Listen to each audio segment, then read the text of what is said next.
Hello and welcome to Afghanistan News Today.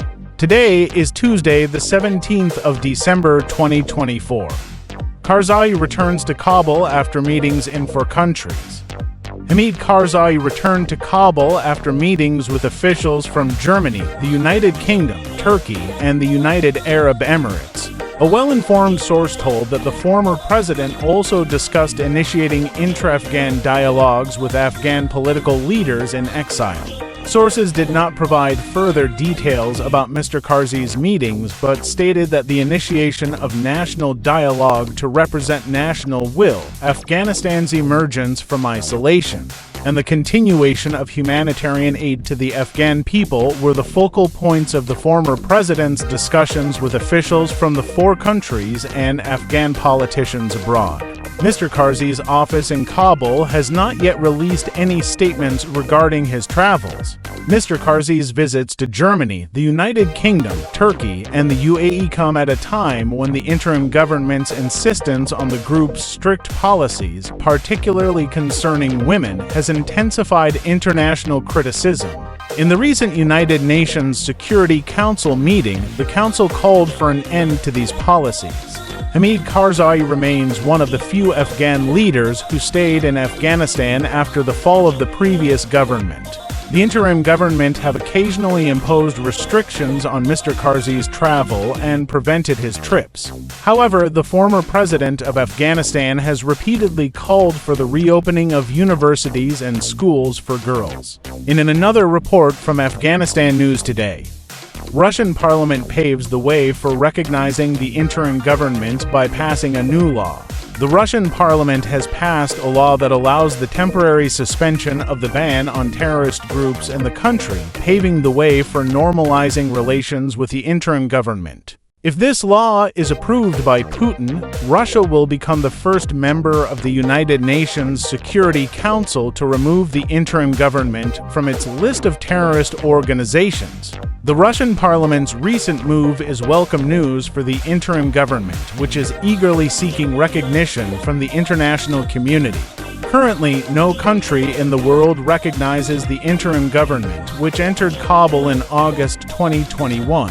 However, Russia has gradually established relations with the group, which Vladimir Putin described in July as Moscow's ally in the fight against terrorism. On Tuesday, December 12th, the State Duma, Russia's lower house of parliament, approved the draft of this law. The draft was introduced by some Russian lawmakers a day after the visit of Nikolai Patrushev, secretary of Russia's National Security Council, to Kabul on November 26th. According to this law, the interim government's name can be temporarily removed from Russia's list of terrorist groups. Under the new law, the Kremlin can temporarily suspend the ban on terrorist groups.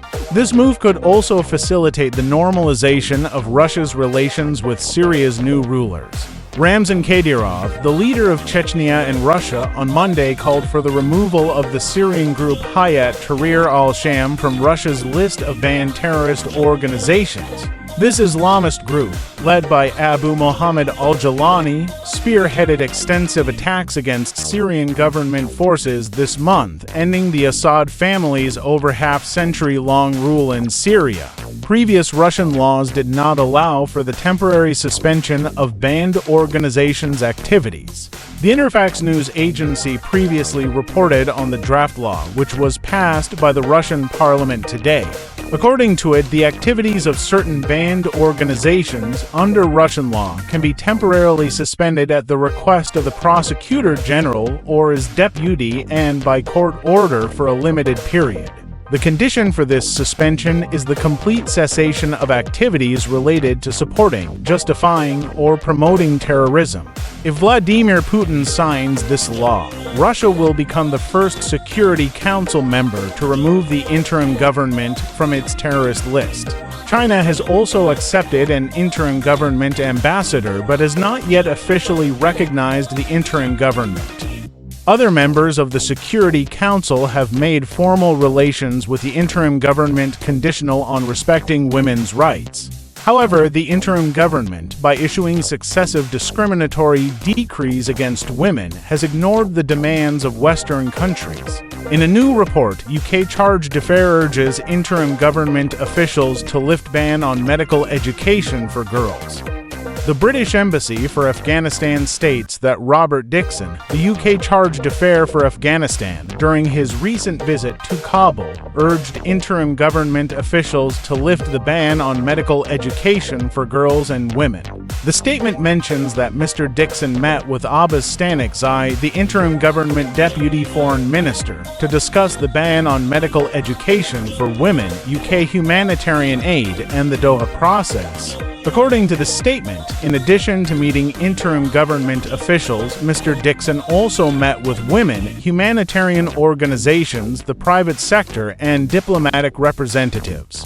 During his meeting with Abbas Stanikzai, Mr. Dixon said, "We are deeply concerned by reports about banning women's access to education and medical training in Afghanistan, including the prevention of training midwives and nurses.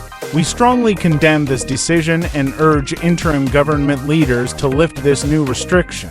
The UK statement highlights that, according to the World Health Organization, Afghanistan has the 9th highest maternal mortality rate globally due to pregnancy and childbirth complications.